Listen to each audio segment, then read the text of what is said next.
Graça e paz, amados. Eu sou Jean Barros. Estou com mais uma mensagem do Novo Testamento revelado ao apóstolo Paulo, com o seguinte tema: Conhecendo o Novo Testamento na Bíblia. A nossa mensagem tem como base a carta do apóstolo Paulo aos Hebreus, capítulo 9. Nós vamos fazer uma leitura a partir do versículo 11 ao 17, que diz assim a palavra: Mas vindo Cristo, o sumo sacerdote dos bens futuros, por um maior e mais perfeito tabernáculo, não feito por mãos,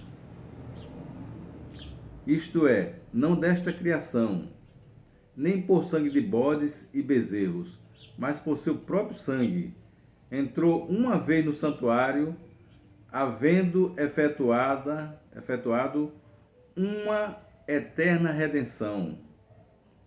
Porque o sangue de touros e bodes e cinza de uma novilha espazida sobre os imundos os santifica, quanto à purificação da carne, quanto mais o sangue de Cristo, que pelo Espírito Eterno se ofereceu a si mesmo, imaculado a Deus, purificará as vossas consciências das obras mortas, para servirdes ao Deus vivo. E por isso é mediador de um novo testamento, para que, intervindo a morte, para a remissão das transgressões que havia debaixo do primeiro testamento, os chamados recebem a promessa da herança eterna. 16. Porque onde há testamento, é necessário que intervenha a morte do testador. 17. Porque um testamento tem força onde houver morte. Ou terá ele algum valor enquanto o testador vive? Meu amado, eu quero destacar aqui esses dois últimos versículos, o 16 e o 17, né? Eu vou repetir, que Paulo deixa bem claro aqui para os hebreus, no versículo 16 e 17, para que eles entendam o que é novo e o que é velho, e não faça a confusão, né? Então no 16 ele diz assim, ó: porque onde há testamento é necessário que intervenha a morte do testador. 17. Porque um testamento tem força onde houver morte, ou terá ele algum valor enquanto o testador vive? E aí, quem era o testador que Paulo estava se referindo que tinha que morrer para que houvesse testamento? Jesus, nos dias da sua carne, Jesus de Nazaré. Então, Jesus de Nazaré, enquanto estava vivo, ele estava cumprindo a lei de Moisés, que os judeus transgrediam. Mas quando foi para a cruz, que fez aquele único sacrifício, ali anulou toda a lei dos mandamentos e das ordenanças. Foi anulada, ele ascendeu aos céus, arrebatou a Paulo em espírito e revelou o novo. E o novo, nos ensinamentos de Paulo, ele não apresenta Jesus na carne. Jesus estava morto. Ele apresenta o quê? As obras do Espírito. Ele apresenta o Cristo crucificado. Melhor explicando, ele apresenta o Espírito que atuou no corpo de Jesus de Nazaré.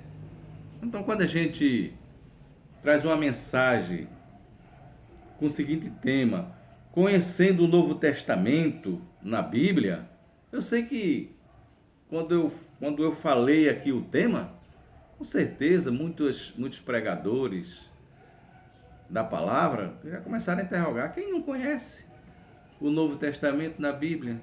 Quem não conhece o Velho Testamento na Bíblia?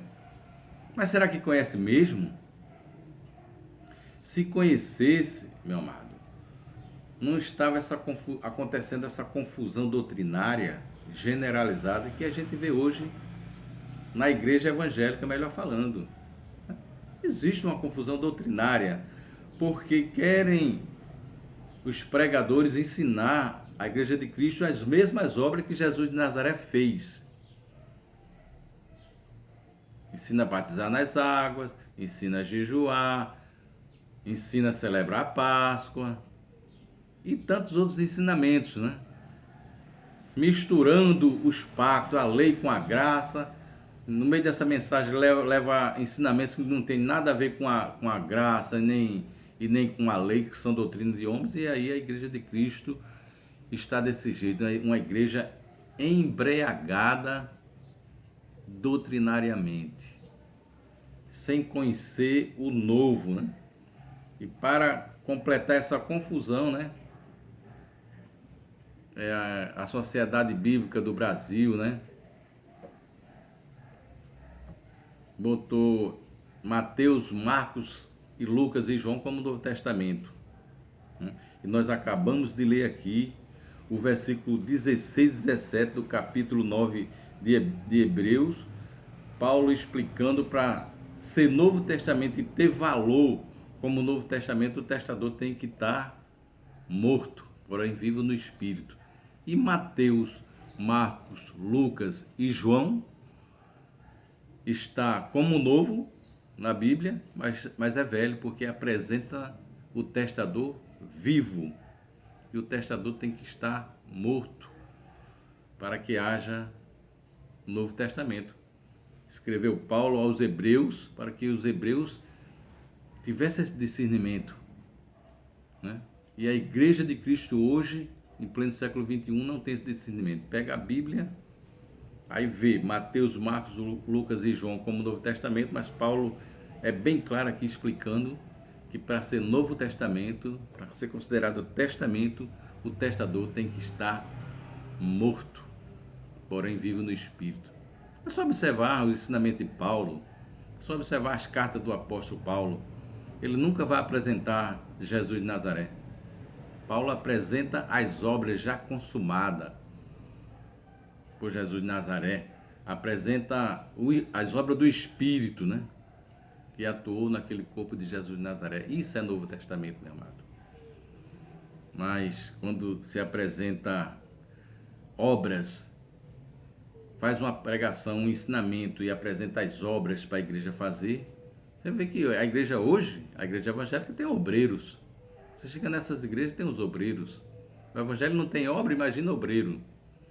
As obras eram as obras da lei. Cristo foi para a cruz, fez aquele único sacrifício e disse: está feito, está consumado. Não precisa mais ninguém fazer, agora é só crer. Crer que você é justificado, né? E vive pela fé. Fé no que o Espírito apresentou a você. Você apresentou você como um mais que vencedor, como uma pessoa abençoada, como uma pessoa eleita. É isso que o novo apresenta para mim e para você.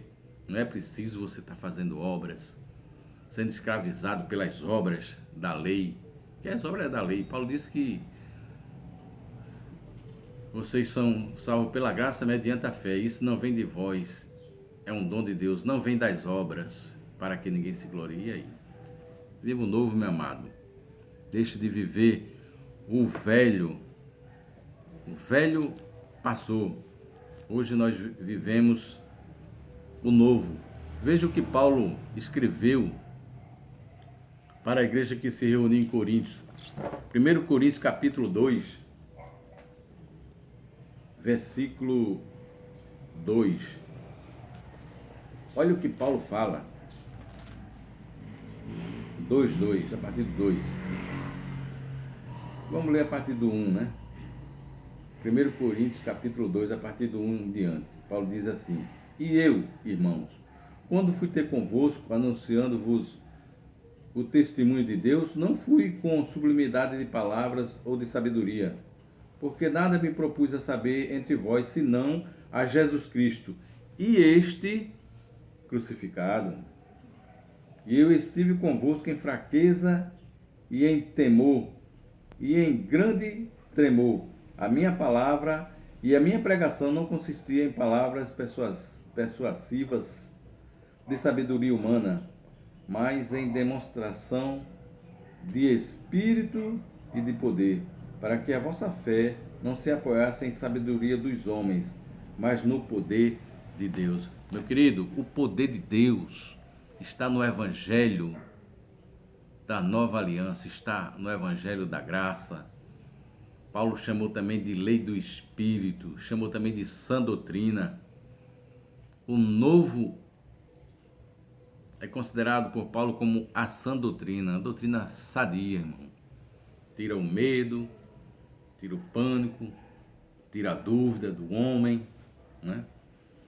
Liberta o homem do jugo religioso, né? Porque quando o homem se torna religioso, ele se torna um escravo, né? Tem que estar constantemente em um lugar, como se aquele lugar ali fosse ordenado por Deus, né? E tem esse lugar como santo, é submissa a um homem e vive nas obras de Jesus de Nazaré, fazendo tudo o que Jesus de Nazaré fez, né? Só não quer ir para a cruz. Para a cruz ninguém quer, mas quando chega na hora de ir para a cruz, ninguém quer imitar Jesus de Nazaré, mas antes fazem tudo que Jesus de Nazaré já fez. Jesus na cruz disse: não precisa vocês fazer mais, está feito, está consumado. E revelou o novo a Paulo, para que hoje você vivesse feliz, reinando em vida. Foi assim que Paulo disse. É para nós reinar em vida com Cristo, sem nenhum temor do mal, sem com medo de perder salvação, sem estar com medo de diabo, sem estar com medo de inferno, né? Sem estar com medo de ser julgado, porque não tem mais julgamento, não tem mais condenação. Paulo escreveu para a igreja, disse: aqueles que estão em Cristo Jesus, nenhuma condenação há. Livre de condenação. Aí Jesus está voltando, vai julgar, né? E aqueles que for condenado vai para o inferno. Não tem mais julgamento, acabou. Tudo isso já aconteceu, né? Em outras mensagens a gente pode até falar sobre isso, mas o tema agora é simplesmente para você conhecer na Bíblia onde fica o novo e o velho, né? E Paulo nesses dois versículos ele deixa bem claro, né? O que é Novo Testamento e o que é velho. Para ser Novo Testamento, o testador tem que estar morto. Ele já morreu. Jesus de Nazaré não existe mais. O que existe é o Espírito que estava naquele corpo. Isso é novo. Abriu a Bíblia, está apresentando Jesus na carne e dizendo que é Novo Testamento. Paulo está dizendo aqui que não é. O testador tem que estar morto. Então, meu amado, viva o melhor de Deus na tua vida. Se inscreva no canal, dê um like para que este canal tenha relevância. Vem outras mensagens, né? Para que você cresça e se liberte do jugo religioso, se liberte do homem que te escraviza, que o homem escraviza. Mas essa palavra maravilhosa do Evangelho ilumina os nossos olhos para que a gente entenda e saiba discernir. Paulo disse que a gente tem que saber discernir coisas materiais com coisas materiais, espirituais com as espirituais. Não pode haver essa confusão doutrinária na tua vida. Amém? Graça e paz, meu amado.